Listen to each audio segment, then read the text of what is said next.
भागवत जी का षड्यंत्र है आदिवासियों को आदिवासियों से दूर करना, इसको आइसोलेशन थ्योरी बोलते हैं। ये समाज को अलग करने की बात है। दूसरा षड्यंत्र यह है कि वो उनके मूल को सामने लाना नहीं चाहते, इस देश के सांस्कृतिक इतिहास को सामने लाना नहीं चाहते। धर्म तो अभी पैदा हुआ है 4000 साल पहले, संस्कृति तो 15,000 साल से है, जबकि भागवत जी की मजबूरी है उनको ये बोलना पड़े। ये उनकी आइडियोलॉजी नहीं है, ये मजबूरी है आदिवासियों को वनवासी बोलना। अगर आदिवासियों को आदिवासी बोलने की हिम्मत है तो वो बोले, खुल के आए। हमने कभी नहीं देखे आरएसएस के लोगों ने आदिवासियों की जल जमीन जंगल विस्थापन के खिलाफ में, उनकी जमीनें छीनने के खिलाफ में कभी आंदोलन किए हो। ले रहे हैं। हमारे साथ बात करने के लिए फ़िलहाल एक ऐसी शख्सियत है जो कि एक ऐसे समुदाय से आते हैं और इनकी बड़ी अच्छी छवि है। हम देखते हैं झारखंड, छत्तीसगढ़ और महाराष्ट्र के ग्रामीण बहुल क्षेत्र में आदिवासी समुदाय का एक बड़ा पगड़ा है जो कि इलेक्शन के समय में बहुत सी चीज़ों में इन काम आते हैं। वोटिंग्स के तौर पे इनको ज़्यादातर देखा जाता है। ऐसे में उनके बीच में एक बड़ी छवि है सतीश पेंदाम जी, जो कि बिरसा ब्रिगेड नाम का संगठन पूरे भारत में चलाते हैं, जिसकी कई राज्यों में पैठ है। उनसे हम बात करेंगे, हमारे साथ जुड़े हैं। सर, फिलहाल तो देश में 5 राज्यों में चुनाव है, लॉकडाउन की स्थिति बताई जा रही है, कोरोना फिर से फैल रहा है, उस पर आपकी क्या राय है? नहीं, आज आप ऐसे समय पे हमारा इंटरव्यू ले रहे जब हमारे देश के, मैं पिता नहीं बोलता उनको, पालक गार्जियन का आज जन्मदिन है, क्रांति सूर्य महात्मा फुले का। इस उपलक्ष्य में हम लोग तमाम देश के नागरिकों को बधाई देते हैं। साथों साथ जो सवाल आपने किया, बहुत ही संवेदनशील मुद्दा है वो। 5 राज्यों में जो इलेक्शंस हुए हैं, पश्चिम बंगाल और बाकी जगह पे, केरल, असम में, ये राज्यों में आदिवासी निर्णायक भूमिका में है। और जहाँ जहाँ आदिवासी बेल्ट है वहाँ वहाँ हमारे मूवमेंट का एक अच्छा नेटवर्क रहा है। हमने कोशिश की है कि हमारे लोगों को धर्मनिरपेक्ष ताकतों की तरफ वो वोट करें। विशेष करके पश्चिम बंगाल में हमने कॉन्सेंट्रेशन ममता बनर्जी के लिए किया। कुछ जगह पर जहाँ कांग्रेस मजबूत है वहाँ पर हमने उनको भी मदद किया। लेकिन खास करके हमारे साथ में पवार साहब, शरद पवार जी और शिबू सोरेन जी के वजह से, जिन्होंने खुले तौर पे ममता जी को मदद की, ये हमारे मूवमेंट के लिए एक डायरेक्शन का रूप काम किया। हम लोगों ने इसी डायरेक्शन में बहुत अच्छी तरह से भी काम किए। लेकिन हमको दुख है कि 5 राज्यों में से 3 राज्य जहाँ पर आदिवासी 15 से 20% लोग उस राज्य में अभी मौजूद नहीं है, जिन्होंने वोट नहीं डाल सके अपने, क्योंकि वो दूसरे राज्यों में मजदूरी करने के लिए गए थे। तो एक लोकतांत्रिक अधिकारों का उपयोग नहीं कर पाना, ये देश की सबसे बड़ी, हमारे लिए तो सबसे बड़ी क्षति है कि हम अपने मुद्दों को, हमारे मत को भी हम प्रदर्शित नहीं कर पाए, मतदान भी नहीं कर पाए। एक रोजी रोटी की तलाश में वो अपने लोकतांत्रिक अधिकारों का भी उपयोग नहीं कर पा रहे, अपना वोटिंग भी नहीं कर पा रहे। ये बात हमारे लिए बाकी सब मसलों से बड़ी महत्वपूर्ण बात हमको दिखाई देती है। और जो 5 राज्यों में इलेक्शंस हुए हैं और जिन आदिवासी क्षेत्रों में इलेक्शंस हुए हैं, वो पूरे सेंसिटिव क्षेत्र है। आज वो आदिवासी क्षेत्र पूरे असंतुष्ट दिखाई दे रहे हैं। हमने ज़्यादा उम्मीद तो नहीं की है, लेकिन हमको ऐसा लगता है कि जहाँ जहाँ हमारा नेटवर्क है वहाँ वहाँ हम अपने विचारों की सत्ता स्थापित किए बगैर रहेंगे नहीं। हमको पूरी तरह कामयाबी मिलेगी, इसका हमको 100% गारंटी है। और हम लोगों ने इस मुद्दे को काफ़ी, चाहे CAA का मुद्दा हो, NRI का मुद्दा हो, NA का मुद्दा हो, NIA का मुद्दा हो, कोई भी मुद्दा हो, उस मुद्दे को लेकर, आदिवासियों की पहचान का मुद्दा हो, जनसंख्या में उनकी पहचान का मुद्दा हो, इन मुद्दों को लेकर हम आपस में समाज में सामाजिक संवाद किए। उससे साफ तौर पे हमको ऐसा लगता है कि आदिवासी समाज आज अपनी निर्णायक भूमिका लेने में सक्षम दिखाई दे रहा है। ये पहली बार हमने चुनाव में देखे कि आदिवासियों को समझाने की ज़रूरत नहीं पड़ी, वो पहले से ही प्रिपेयर्ड थे। हमको इस बात से हम लोग बहुत ज़्यादा उत्साहित है कि आदिवासी युवा जो है वो अब डिसीजन लेना सीख रहा है। पहली बार है 50 साल 65 साल के बाद में डेमोक्रेसी में कि हमारे लोग अब निर्णय लेना, उनको डेमोक्रेसी समझ में आ रही है, उनको चुनाव समझ में आ रहा है। लेकिन हमारा दुर्भाग्य है कि हमारा पूरा समाज एक जगह नहीं था। 15 से 20% लोग दूसरे राज्यों में गए। ये एक पूरे इलेक्शंस में हमारे लिए सबसे बड़ा चिंता का विषय रहा है। आपने जनगणना की बात की, जनसंख्या की बात कही। वाकई में आदिवासी समुदाय है जो कि एक निर्णायक भूमिका में रहता है, लेकिन जिस तरह से उसकी जनगणना का प्रश्न है, आपका संगठन क्या चाहता है, क्या काम कर रहा है उस पर? क्योंकि एक तरफ उनको वनवासी भी बोला जा रहा है, दूसरी तरफ वो खुद की जो संस्कृति है, आदिवासी संस्कृति, उसको भी वो तवज्जो देना चाहते हैं। क्या कहेंगे? जिस आदिवासी समाज को ये लोग 8% और 9% बोलते हैं, वास्तविकता में भारत की 92 लोकसभा सीट्स को डिसाइड करने वाला समाज है वो। उसके अलावा ऐसी 45 सीटें हैं जहां पर आदिवासी निर्णायक है पूरे देश में, यानी 135 लोकसभा सीट्स पर आदिवासियों का प्रभाव है। हम पूरे लोकसभा सीट्स का सर्वे कर रहे हैं। हमारे लड़कों, हमने एक मुद्दा सामने रखा है कि आदिवासियों के लिए एक सांस्कृतिक कोड होना चाहिए। बाबा साहब की, महात्मा फुले की, बिरसा मुंडा की सोच थी कि सब समाज एक जगह है, लेकिन आदिवासी समाज में इतना बिखराव है कि ये हजारों साल से टूटते आ रहा है। प्रस्तापित मनुवादियों ने उनको तोड़ने का प्रयास किया और वो तोड़ रहे हैं उनको। हमारी एक इच्छा है कि पूरे देश के आदिवासी एक जगह कैसे आएंगे, और एक जगह आना यानी उनमें एक समानता है, वो सांस्कृतिक समानता। अगर ये सांस्कृतिक समानता, आदिवासियों की कोई धार्मिक जीवन शैली नहीं है, वास्तविकता में वो सांस्कृतिक जीवन शैली को मानने वाला वर्ग है, और हम चाहते हैं उनके लिए एक कॉमन कल्चरल कोड होना चाहिए जो सांस्कृतिक पहचान के साथ इस देश में रहे। अभी हमारी विश्व के 12 देशों में बात हुई, यूनाइटेड नेशंस में भी हमारा रिप्रेजेंटेशन गया है कि we need common cultural code. हमारा कल्चरल कोड ये जो है, आपकी कल्चरल डेफिनेशन के अंतर्गत ही आदिवासी इस देश में मूल निवासी की इसमें रह सकता है। यूनाइटेड नेशंस में भी हमको रिकॉग्निशन जो मिलेगा वो कल्चरल कोड की वजह से ही मिलेगा। यूनाइटेड नेशंस में जो आदिवासी और मूल निवासी की परिभाषा है, उस परिभाषा के अंतर्गत वो वर्ग जो सांस्कृतिक समान जीवन शैली को मानने वाला समूह, उसकी जीवन शैली, उसकी भाषा, उसकी परंपरा को लेकर, प्राचीन परंपरा को लेकर जो जी रहा है, वो वर्ग, उसको मूल निवासी की मान्यता दी गई है। हम चाहते हैं कि हमको केवल भारत में ही आदिवासी नहीं तो यूनाइटेड नेशंस में भी इस देश के मूल निवासी होने के अधिकार मिले। आने वाले समय में यूनाइटेड नेशंस का जो कॉन्स्टिट्यूशन है, जो वर्ल्ड ओवर विश्व स्तर पर सभी देशों में लागू होगा, उसकी पूरी सुविधाएं हमारी आने वाली जनरेशन को मिले, ये हमारी मूलभूत मांग है। और इसलिए हमने जनगणना में आदिवासियों के लिए कल्चरल कोड की मांग की है, कॉमन कल्चरल कोड की मांग की है। अगर हम, एक षड्यंत्र भी चालू है आदिवासियों को अलग अलग, एक एक जनजाति का अलग अलग धर्म बना के। जब हमारी संस्कृति थी तो हम एक जगह नहीं आ पाए, आज जब धर्म बन जाएंगे तो हम परमानेंट आइसोलेशन की तरफ जाएंगे, हमेशा के लिए एक दूसरे से दूर हो जाएंगे। हमारी एक सांस्कृतिक, हमको मालूम है हमारी सांस्कृतिक समानता है, हमारा डीएनए समान है, हमारा डीएनए समान होने के साथ साथ हमारा ब्लड समान है, हमारे रूट समान है, हमारी मूल समान है, और हमारी समस्या भी लगभग एक जैसी है। इसलिए हम पूरे देश के आदिवासियों को एक जगह लाने की कोशिश कर रहे हैं। और हम ये प्लानिंग, जैसे हमारे विरोध में काम करने वाले आरएसएस के लोग घर वापसी के नाम पे हिंदू धर्म की बात कर रहे हैं, वैसे हम सांस्कृतिक सामाजिक मूल वापसी का आंदोलन पूरे देश में खड़ा कर रहे हैं अभी।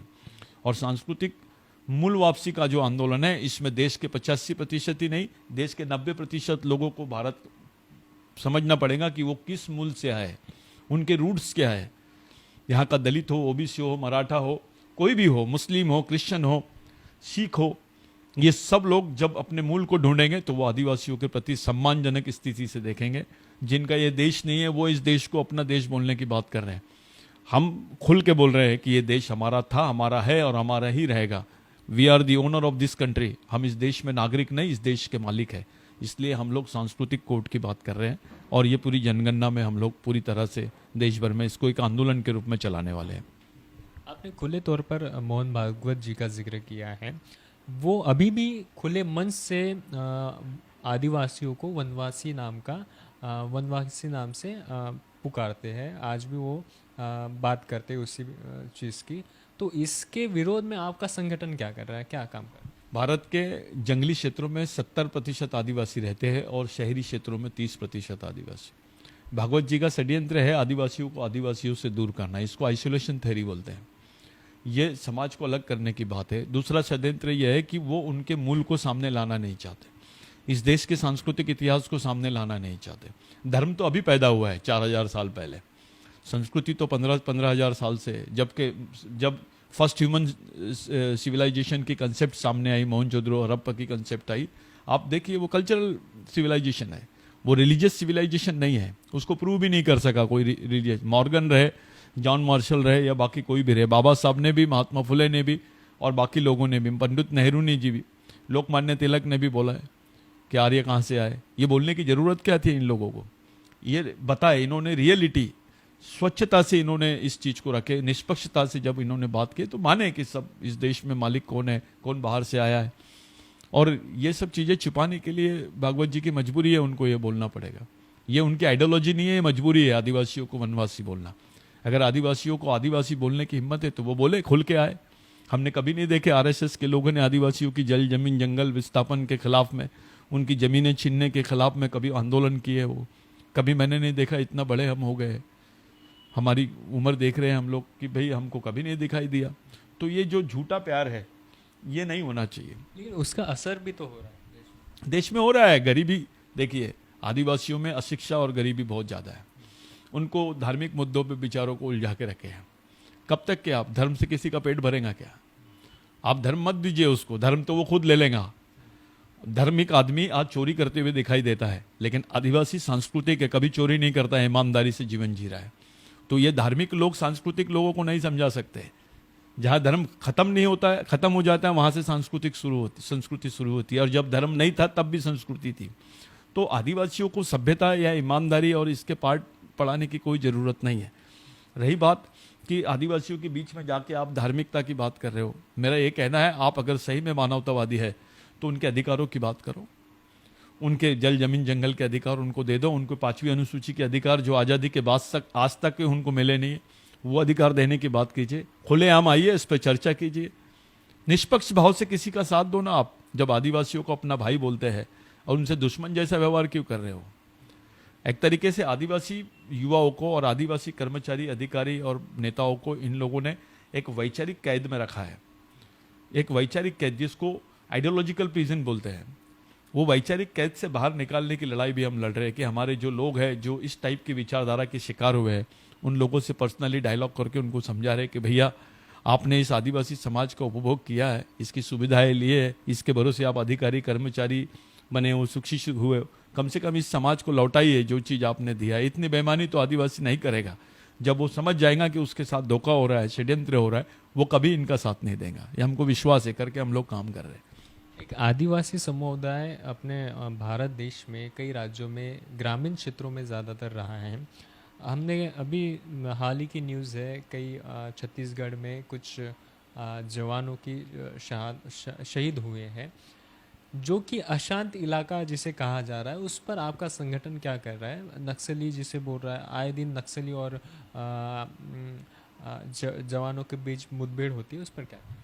देखिए ये इशू देश का सबसे सेंसिटिव इशू है। ये कश्मीर से ज़्यादा सेंसिटिव इशू है।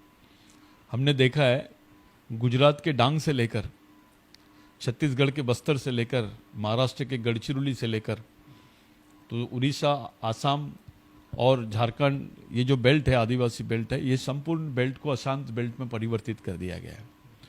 यहाँ पे अलगाववादी और नक्सलवादी आंदोलनों की उपस्थिति का जिक्र आता है हमेशा। ये हमको ऐसा लगता है कि उस बेल्ट में एक सिविल वॉर करने का षड्यंत्र चल रहा है। हम लोग ना नक्सली के फेवर में बात कर रहे हैं, ना गवर्नमेंट के फेवर में बात कर रहे हैं। हम न्यूट्रल, हमारे समाज को जिंदा रखने के लिए उनकी प्रश्नों को कैसे, देखिए अभी तो इतना आदिवासी क्षेत्र में ऐसी हालत है आदिवासियों की कि उनको रहने को ठीक से घर नहीं है, खाना नहीं मिलता है। जिनके बदन पे कपड़े नहीं है उसके घर के बाजू में सीआरपीएफ का कैंप लगा दिया आपने। जहाँ लाइब्रेरी होनी चाहिए थी, जहाँ रोजगार होने चाहिए थे, वहाँ कुछ नहीं है। इधर नक्सलियों के भी माध्यम से मरने वाले अधिकतर मुखबिरी के नाम पे आदिवासियों को ही मारते हैं। पुलिस की तरफ से भी मुखबिर बोल के आदिवासियों को मारते हैं। हम सैंडविच हो गए हैं। आदिवासी समाज की जो सोशल साउंड है उसको दबाने का षड्यंत्र है ये। उनके मूल मुद्दों पे बातें नहीं कर रहे हैं। नक्सलवाद आया कहाँ से? अभी नक्सलवाद के नाम पे फंडिंग हो रही है, सरकारी फंडिंग और प्रोग्राम्स बन रहे हैं, लेकिन आदिवासियों के कुपोषण, गरीबी, शोषण, अत्याचार, विस्थापन, उन पर होने वाले अन्याय, उनका दमन, इस पर कोई बात नहीं हो रही सीरियस। नक्सलवाद का मूल तो यही है ना। कोई किसी समाज की लड़कियां, किसी धर्म की लड़कियां आज बंदूक उठा के खड़ी नहीं है, आदिवासी समाज की लड़कियां बंदूक उठा के लड़ रही है। इससे ज़्यादा चिंताजनक स्थिति हमारे लिए क्या होगी? हम तो बहुत इस चीज़ को बड़ी नज़दीकी से देख रहे हैं। 18 साल की बच्चियां हथियार लेके दिख रही है। ये इशू बड़ा है और कुछ लोग इसको सैन्य युद्ध से हल करना चाहते हैं, इसको वॉर से हल करना चाहने की बात कर रहे हैं। नुकसान तो हमारा ही होगा। सदियों से हम पढ़े, हजारों साल से उस जमीन के हम मालिक हैं। उस जमीन पे कारखाने लग गए हैं, उस जमीन पे माइनिंग चल रही है, उस जमीन पे कोल माइंस है, उस जमीन पे सब चीजें हैं और हम कुछ नहीं है वहां। हमारी औकात एक परमानेंट नौकर की भी नहीं है। जितनी जमीन गवर्नमेंट ने आदिवासियों से ली है उसके बदले में अगर नौकरी देती तो भारत के तमाम आदिवासी आज गवर्नमेंट सर्विस पे रहते हैं। वो कुछ भी नहीं है। जब हमको नौकरी और कॉम्पनसेशन देने की बात होती है हमारे इस क्षेत्र में, हमारे 100% जहां हमारी उपस्थिति है वहां हमको 7.5% आरक्षण देने की बात करते हैं आप। हमको सोशल रिजर्वेशन चाहिए, हमको भागीदारी होना, हमको सामाजिक भागीदारी होना। हमारे 80% लोगों को 5वीं अनुसूची के क्षेत्रों में नौकरियां होना चाहिए। वहाँ जो इंडस्ट्री होती है उसमें हमारा शेयर होना चाहिए। हमारी ग्राम सभाओं को वहाँ पर कॉग्निजेंस मिलना चाहिए, हमारे लोगों को कॉग्निजेंस मिलना चाहिए। अरे वो शिक्षा तो बहुत दूर की बात है, हमको तो पानी भी अच्छा नसीब नहीं हो रहा है। हमारे इस क्षेत्र का पानी भी दूसरी तरफ डाइवर्ट कर रहे हैं। आप देख लीजिए मध्य प्रदेश, छत्तीसगढ़, झारखंड, उड़ीसा, आसाम में जिनके यहाँ 10-10 एकड़ जमीन है वो नागपुर में और इधर उधर जाके गड्ढे खोदने का काम कर रहे हैं। उनके बारे में कोई सेंसिटिव नहीं है। ये जो एक चाल है, एक तरीके का षड्यंत्र है आदिवासी प्रश्नों को और उनकी बातों को दबाने का। ये भूल गए कि जी 8% आदिवासी है, इस देश के 80% जमीन के मालिक है। वो इस देश का 8% आदिवासी इस देश की 80% जमीन का मालिक है। इस बात से कोई ये नहीं कर सकता है, इस बात से कोई मना ही नहीं कर सकता है। प्री इंडिपेंडेंस इसको देखिए आप, आदिवासियों को आज़ादी के पहले इन्होंने एनिमिस्टिक बोला, उनको एबोरिजिनल बोला, उनको एबोरिजिनल ट्राइब बोला, ट्राइबल रिलीजन करके उनको एक आइडेंटिटी दी गई। आज़ादी वो इसके बाद में, आज़ादी के बाद में जो सर्वे हुआ उसमें इन्होंने उनको उनका कॉलम ही खत्म कर दिया। ये षड्यंत्र है। इस देश में आदिवासी हिंदू हो सकता है, क्रिश्चियन हो सकता है, मुस्लिम हो सकता है, लेकिन मुस्लिम आदिवासी हो सकता है या क्रिश्चियन आदिवासी हो सकता है या हिंदू आदिवासी हो सकता है, ऐसा नहीं हो सकता। हमको मालूम है कि अगर वो क्रिश्चियन धर्म भी लिया है, धार्मिक मान्यता है, आप किसी भी धर्म को मान सकते हैं, किसी भी भगवान को मान सकते हैं, लेकिन जो सांस्कृतिक आइडेंटिटी है उसकी, जो सांस्कृतिक पहचान है, जो रूट्स में उसके डीएनए में है, वो नहीं बदल सकती। वो आदिवासी था, आदिवासी है और आदिवासी रहेगा, चाहे वो किसी भी धर्म की मान्यता को बात करे। धार्मिक पहचान से उसकी सांस्कृतिक पहचान खत्म नहीं होती है।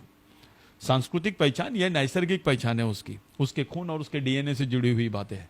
तो आप आदिवासियों को धर्मांतरित करके उसकी पहचान खत्म नहीं कर सकते। और ये जो षड्यंत्र चल रहा है उनको वनवासी बोलने का, उनको किसी भी धर्म से जोड़ने का, ये षड्यंत्र है। इससे कुछ खास हासिल होने वाला नहीं है।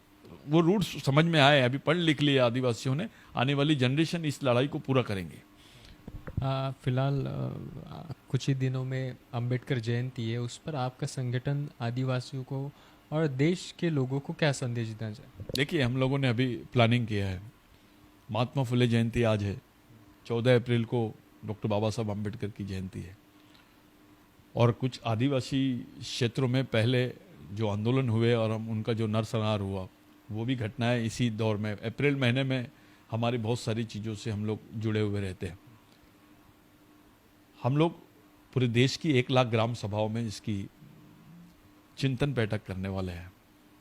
हम इस बार अम्बेडकर जयंती या फुले की जयंती को हम लोग उत्सव के रूप में मनाना नहीं चाहते। एक ऐसी सेंसिटिव सिचुएशन है जब हमारे लोगों के रोजगार नहीं है।